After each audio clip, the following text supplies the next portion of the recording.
Lord Drake stood before the massive display screen in the Dominion's war room, his scaled fingers drumming against the metallic command table. The holographic image of New Eden rotated slowly before him, a blue and green jewel of a world that the humans had colonized just 50 years ago.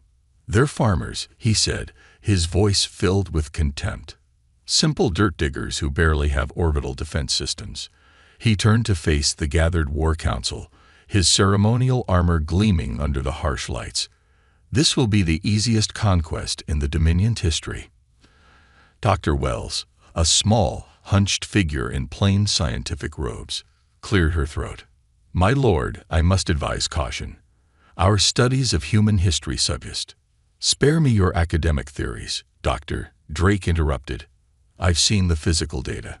Humans are weak compared to every other spacefaring race.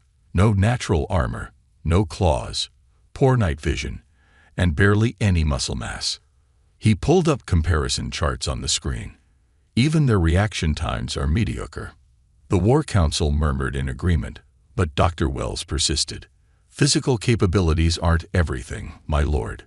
Humans have a remarkable ability to—" "Enough." Drake's tail swished in irritation.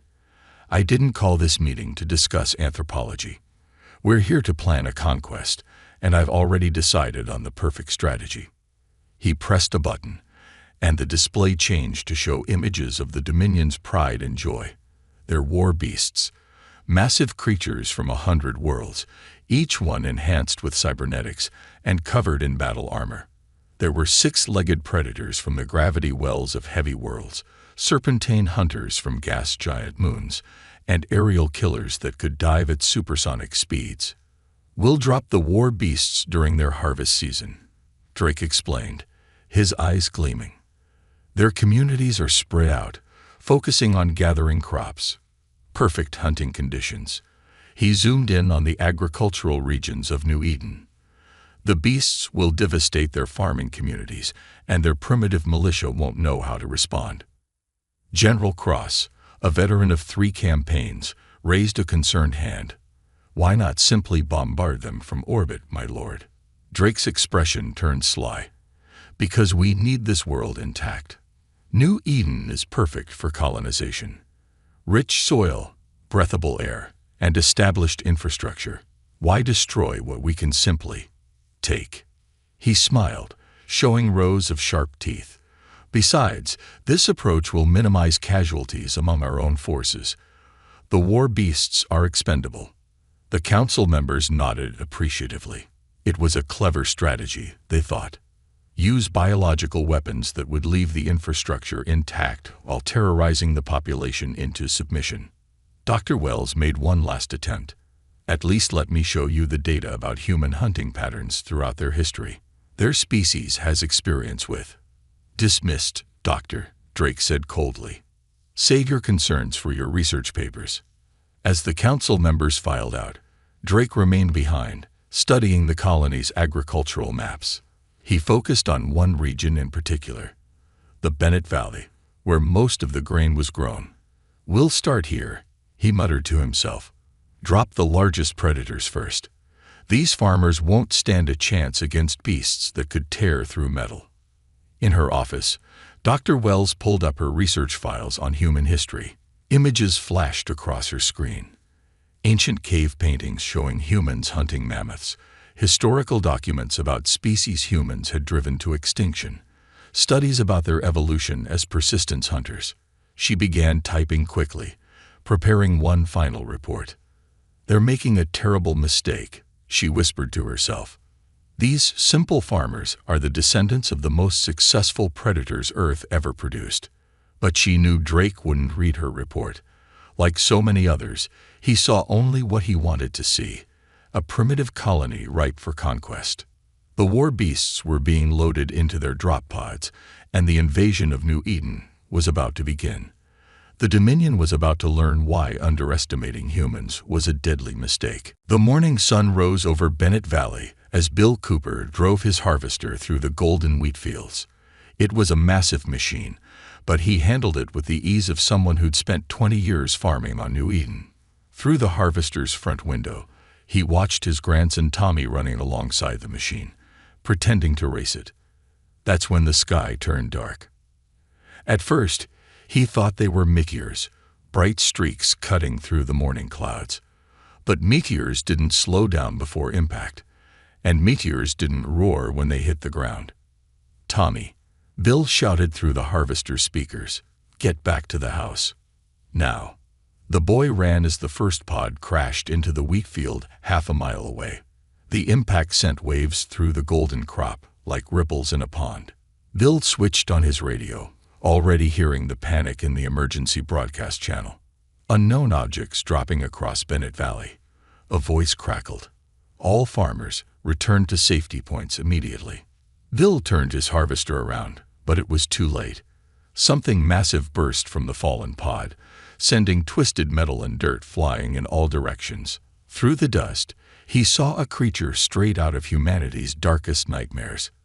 12 feet of muscle, armor, and teeth, moving on 6 legs with frightening speed. But Bill Cooper hadn't survived 30 years of farming on the frontier by panicking. He grabbed his emergency rifle from under the seat and did something the Dominion's war planners hadn't expected. He charged straight at the beast in his harvester. The creature was built to hunt prey that ran away. It wasn't prepared for a human driving a 30-ton farming machine straight at it. "Eat steel, you ugly bastard," Bill yelled as he rammed the harvester into the beast. The impact dented his machine but sent the creature tumbling. Its armor cracked, showing vulnerable flesh underneath. All across Bennett Valley, similar scenes played out. Jane Wilson, whose family had been hunting on 3 worlds, took down one of the flying beasts with a precise shot from her old rifle. The creature's cybernetics might have been advanced, but its brain was still in the same place as most flying animals. At the Miller farm, 3 generations of family members turned their irrigation systems into weapons, trapping a serpentine beast in the mud before their oldest tractors ran it down. The creature's armor was tough, but it couldn't match the weight of human farming equipment. Tom Walker, watching from his front porch, saw something the others didn't. "They're hunting in patterns," he said to his wife Mary, who was already loading their shotguns. "Just like the mountain lions back on Earth." The emergency channels were filled with voices now, not of panic, but of farmers organizing. People who had spent their lives working the land, dealing with dangerous animals, and surviving on the frontier were sharing information. They don't like the sound of the harvesters. Their armor is weakest at the joints. They're avoiding water. Use the irrigation systems. In the colony's emergency control center, Governor Richards listened to the reports with growing pride. The aliens had expected terror and chaos. Instead, they got organized resistance from people who'd carved a living out of wilderness worlds. "Send word to all settlements," she ordered. "We're not evacuating. We're hunting." Back in space, Lord Drake received the first reports with disbelief. The war beast's casualty rate was far higher than expected. These simple farmers were fighting back with primitive but effective weapons, turning their agricultural equipment into tools of war. "Impossible," he muttered, watching another beast fall to what appeared to be a combine harvester converted into a battering ram. "They're just farmers." Dr. Wells, standing quietly in the back of the command room, finally spoke up. "No, my lord. They're humans. And you just dropped predators onto a planet full of humanity's most resourceful pioneers. The kind of people who've been dealing with dangerous animals and harsh conditions their entire lives." The reports kept coming in. The war beasts were deadly, yes, but they were about to learn why humans had always been the most dangerous animals on any world they inhabited. Tom Walker stood in the morning mist, studying marks on a fallen tree trunk. Around him, a group of farmers and local hunters listened carefully as he pointed out the claw patterns. "See these scratches? They're marking their territory, just like Earth predators," he explained, running his fingers over the deep grooves in the wood. "These beasts might have fancy armor, but underneath, they're still animals. And animals have patterns." Behind him, his old truck had been modified with steel plates and reinforced bumpers. In the back, a captured piece of beast armor was being studied by Mary, his wife, who had spent 15 years as a veterinarian before moving to New Eden. "The armor has weak points near their joints," Mary said, tapping the damaged piece. "And look at these marks. They need to breathe. There are vents in the armor we can target." The group had grown from a few neighbors to an organized hunting party. Each person brought something valuable. Farmers knew every inch of the land. Hunters understood tracking, and mechanics could modify their equipment into weapons. They hunt at night, Bill Cooper added, his harvester now sporting makeshift armor and a reinforced ram. "But we got something better than night vision. We know our land by heart." Tom nodded, then pulled out a roughly drawn map of Bennett Valley. Red marks showed where the beasts had attacked, blue marks where they'd been spotted resting. "They're following the creek lines," he pointed out, "just like mountain lions used to do back on Earth. They use the water to hide their scent, and the banks for cover." He drew a circle around several points. "But that means we can predict where they'll go." The hunters split into teams, each taking different sectors of the valley. They didn't have fancy weapons or advanced technology, but they had generations of hunting knowledge and a deep understanding of predator behavior. Jack Thompson, an old trapper, showed others how to set up snares strong enough to hold the beasts. "They're big, but they still need paths through the woods," he explained while setting up a reinforced cable trap. "And big animals make predictable paths." The first success came that afternoon. The six-legged beast, following the creek as Tom had predicted, stepped into a hidden pit trap. The walls, lined with harvester blades, damaged its armor before it could leap out. When it finally escaped the pit, Bill Cooper was waiting with his modified harvester. "Just like handling a mean bull," Bill said afterward, looking at the fallen creature. "Except this one had more legs and a worse attitude." By nightfall, they had developed a system. Spotters in high places would track the beast's movements. Trappers would set up choke points using farming equipment and modified vehicles. Hunters with high-powered rifles would target the weak points Mary had identified. In the colony's command center, Governor Richards received regular updates. 6 beasts down in the last 12 hours, her aide reported. "The hunting parties are getting better at this." "Of course they are," Richards smiled. "We're not just fighting back, we're learning. That's what humans do best." Up in orbit, Lord Drake watched with growing concern as more war beasts fell. The creature's built-in cameras showed him everything. And what he saw disturbed him. The humans weren't running from his beasts. They were systematically hunting them down. "My lord," a junior officer reported, "we're getting strange readings from the beasts' cybernetic systems. The humans aren't just killing them. They're studying them, learning how they work."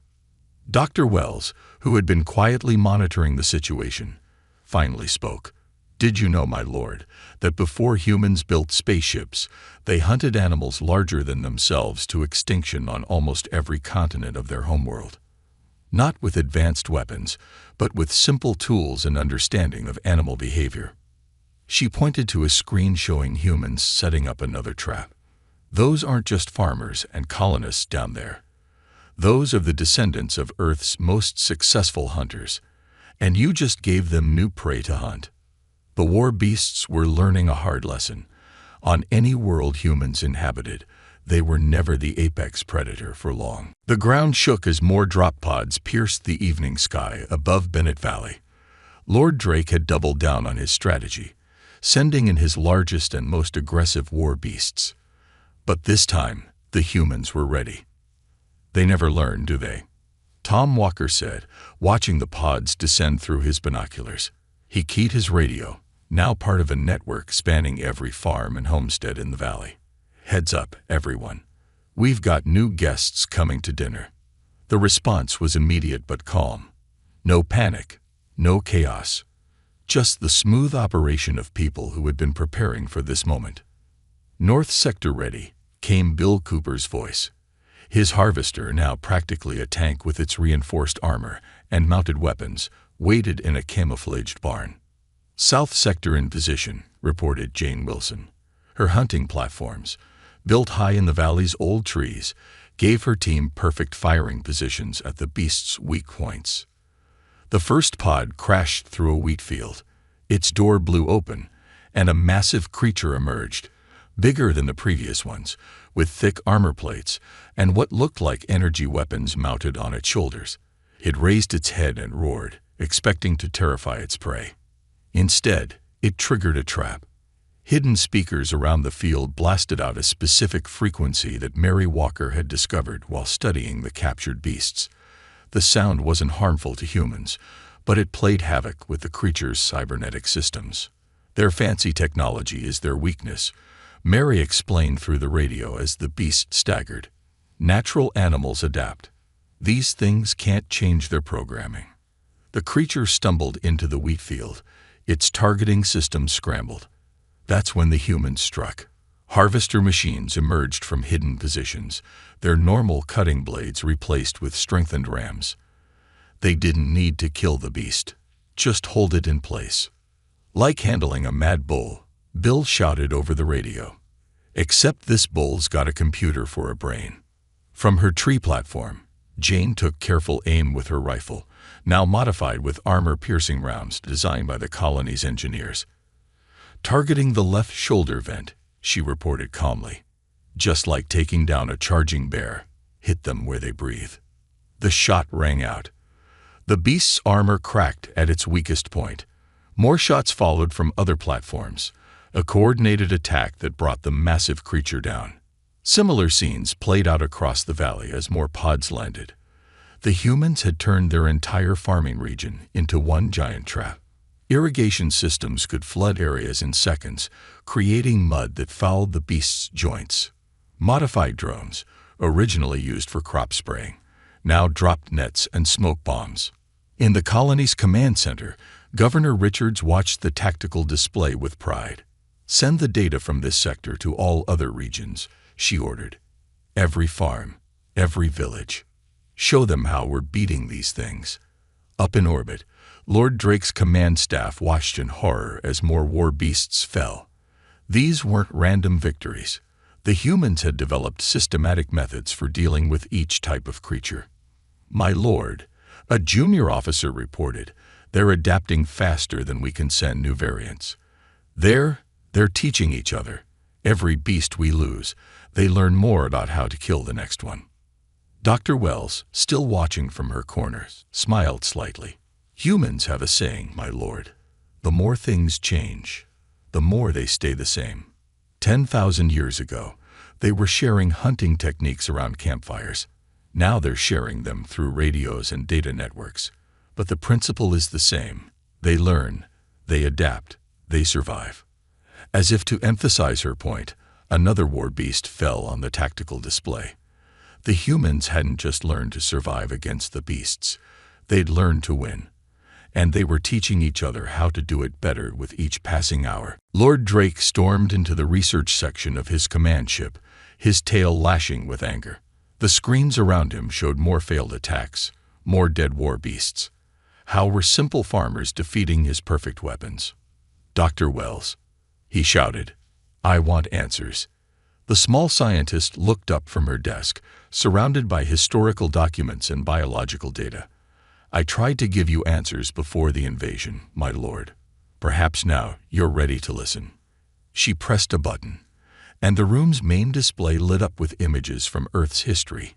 Cave paintings showed tiny human figures taking down massive creatures. Archaeological records displayed the bones of ancient predators. "This is what I tried to tell you about," she said, pointing to the images. Humans didn't become Earth's dominant species because they were the strongest or fastest. They did it by being the best hunters their world had ever seen. Drake watched as she brought up more records. "These simple farmers you dismissed, their ancestors hunted creatures called mammoths, beasts larger than our biggest war creatures. They did it with stone spears and wooden tools." "But that was primitive technology," Drake protested. "Our beasts have armor, cybernetics, which makes no difference," Dr. Wells interrupted, showing footage from the current battles. "Look how they hunt our beasts. They study the patterns, Find the weaknesses, work together. It's exactly how their ancestors hunted. She displayed a new image, an ancient human hunting party tracking a large predator. Next to it, she put a current image of Tom Walker's group planning their attacks. Nothing has changed, she explained. Humans were never the strongest species on their world. They weren't the fastest. They didn't have natural weapons. But they had three things that made them deadly. She held up one finger. First, they can observe and learn. Look how quickly they figured out our beast's weaknesses. A second finger. They share knowledge. Every success is taught to others. A third finger. And they can outlast any prey. Their ancestors would chase animals until they collapsed from exhaustion. They called it persistence hunting. On the screens, more footage played from New Eden. Humans methodically wearing down a war beast, following it, never letting it rest, until they could strike at its weak points. The colony's governor just sent us a message. A junior officer reported, entering the room. She says they're willing to accept our surrender. Drake's scales flushed with anger. Surrender. To farmers. To hunters, Dr. Wells corrected. The most successful hunters in known space. Did you know humans drove over 50 major species to extinction on their homeworld before they even developed powered vehicles? Not because they wanted to, but because they were too good at hunting. She brought up one final image, a map showing human expansion across Earth, followed by a map of their colonial expansion into space. Every world humans settle, they become the apex predator, she explained. Not through strength, but through intelligence, cooperation, and persistence. Your war beasts never stood a chance. Drake stared at the casualty reports. Hundreds of war beasts dead. His perfect weapons, hunted down by humans using modified farming equipment and simple projectile weapons. If you had read my reports, Dr. Wells said quietly, you would have known. Humans turned hunting into an art form thousands of years ago. These colonists, they're the ones brave enough to settle new worlds. The ones who still remember the old skills. And you gave them the perfect opportunity to prove that humans are still the greatest hunters in the galaxy. Outside the research section's windows, New Eden turned slowly below them. Down there, more war beasts were being hunted, tracked, and taken down by descendants of Earth's most successful predator species. The Dominion was learning a lesson that Earth's ancient animals had learned long ago. Never underestimate humanity's ability to hunt. Mary Walker stood in the colony's main research lab, surrounded by pieces of war beast armor and control systems. On the table before her lay the brain of one of the creatures, its cybernetic implants exposed. Look at this, she said to the team of engineers and scientists gathered around. The control system isn't just giving them orders. It's suppressing their natural instincts. She pointed to a glowing section of the neural interface. These animals aren't naturally this aggressive. They're being forced to fight. In a reinforced pen outside, a captured war beast paced back and forth. Unlike its rampaging companions, this one had been carefully tranquilized and partially freed from its control systems. It was one of the six-legged predators, but its behavior had changed dramatically. They're pack hunters by nature, Mary explained, watching the creature through the observation window. The Dominion turned them into berserkers, but that's not their true behavior. She turned to face Governor Richards. We can do better. The governor raised an eyebrow. You want to turn them to our side. They're just animals, Mary said. Very smart animals. And humans have been taming smart animals for thousands of years. In the lab next door, Tom Walker and Bill Cooper worked with the colony's tech experts to crack the beast's control codes. They had gathered dozens of intact control units from their successful hunts. It's like breaking a wild horse, Tom said, examining the control interface. First, you have to earn their trust. Show them you're not a threat. The breakthrough came 3 days later. Mary's team managed to completely disable the control unit on their captive beast. The creature's natural intelligence emerged, and to everyone's surprise, It was far more sophisticated than the Dominion's brutal programming had allowed. They turned these beautiful creatures into weapons, Mary said sadly, watching their test subject gently take food from a handler's hand. But we can show them a better way. Word spread quickly through the colony. More war beasts were captured alive now, carefully tranquilized, and freed from their control systems. Mary and her team worked around the clock, developing a new, gentler control interface that worked with the creatures' natural instincts rather than suppressing them. High in orbit, Lord Drake received the most disturbing report yet. "My lord," his tactical officer said, voice shaking. "The humans, they're not just defeating our beasts anymore. They're taming them." The tactical display told the story. Freed war beasts were now fighting alongside the humans, their natural pack-hunting instincts making them far more effective than they had been under the Dominion's brutal control. In Bennett Valley, Tom Walker led a hunting party that included 3 former war beasts. The creatures moved silently through the wheat fields, using their enhanced senses to track their still-controlled brethren. "Easy, big fellow," Tom said, patting the flank of the largest beast. The creature's armor had been modified, stripped of its weapons but enhanced with better protective plating. "Let's go find your friends." The hunting party moved like a well-oiled machine. The freed beasts would locate their targets, while the humans would move in to disable the control systems. More often than not, the controlled beasts surrendered once they sensed their freed companions.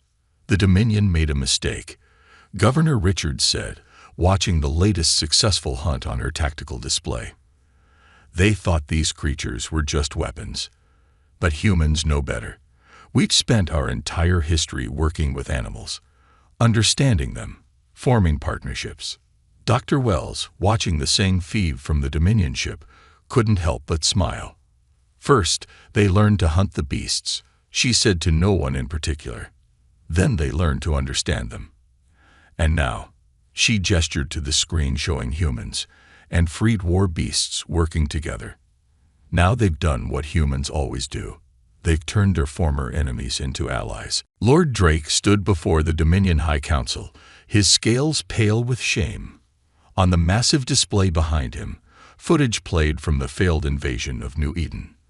The council members watched in stunned silence as scenes unfolded, war beasts being hunted down by farmers, creatures being turned against their masters, and finally, the humiliating retreat of Dominion forces. "Let me understand this clearly," the High Chancellor said, her voice cold. "You lost our entire war beast program to farmers." "Not just farmers," Dr. Wells stepped forward, now officially summoned to testify. "Colonists, pioneers, the kind of humans who choose to settle new worlds." She gestured to the screens. In other words, the most adaptable and resourceful of an already resourceful species. News of the defeat spread across the galaxy like wildfire. On 1,000 worlds, beings gathered around screens to watch the footage.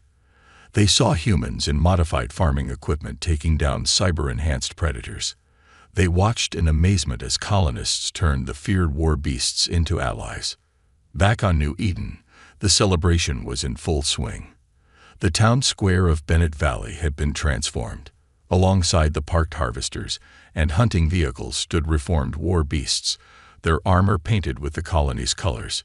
Children rode on the backs of creatures that had once been sent to terrorize them. "Never thought I'd see something like this," Bill Cooper said, watching his grandson Tommy feeding treats to a 6-legged beast that now helped guard his wheat fields. "Turns out they're pretty good at herding cattle, once you show them how." Tom Walker stood with Governor Richards, looking over the changed valley. "The Dominion did us a favor, really," he said. "Those beasts are better suited to farm work than fighting. Strong, smart, and now that they're free of the control systems, surprisingly gentle." Mary Walker was busy teaching other colonies how to free and rehabilitate any remaining war beasts. Her veterinary protocols had been shared across human space, just in case the Dominion tried their strategy elsewhere. "The funny thing is," she told a group of visiting reporters, "these creatures were never meant to be weapons. The Dominion took beautiful, intelligent animals and tried to turn them into monsters. We just helped them become themselves again. In the galaxy's diplomatic circles, the story became a cautionary tale. Videos of humans hunting down war beasts with primitive weapons and modified farm equipment became popular viewing. Military analysts studied the footage, learning hard lessons about underestimating humanity. The humans didn't just beat the war beasts, one alien general noted. They understood them, freed them, and turned them into friends. Who else would look at a cybernetic killing machine and think, I bet that would be good at herding cattle? Dr. Wells, now promoted to head of Sinological Studies, gave her final report to the Dominion Council. The mistake wasn't just attacking humans, she explained. The mistake was forgetting what made humans dominant on their homeworld. Not technology, not strength, but their ability to adapt, learn, and turn enemies into allies. She showed them one final image. A human child riding on the back of a war beast through a wheat field, both seeming perfectly happy. They've already started breeding programs, she added. Within a few generations, these creatures will be as loyal to humans as Earth's dogs. That's what humans do. They don't just survive, they thrive. They don't just win. They change the game entirely. The story of New Eden became legend, told and retold across the galaxy. How farmers and colonists defeated the most feared weapons in known space. How humans proved once again why they were the most successful predators in history. And most importantly, how dropping war beasts on a human planet became known as the greatest military mistake in recent galactic history. In Bennett Valley, life went on. The wheat grew tall, the modified harvesters worked the fields, and the reformed war beasts helped guard the crops. Just another day on a human colony world, where the descendants of Earth's greatest hunters had once again proven why you should never, ever underestimate humanity's ability to adapt.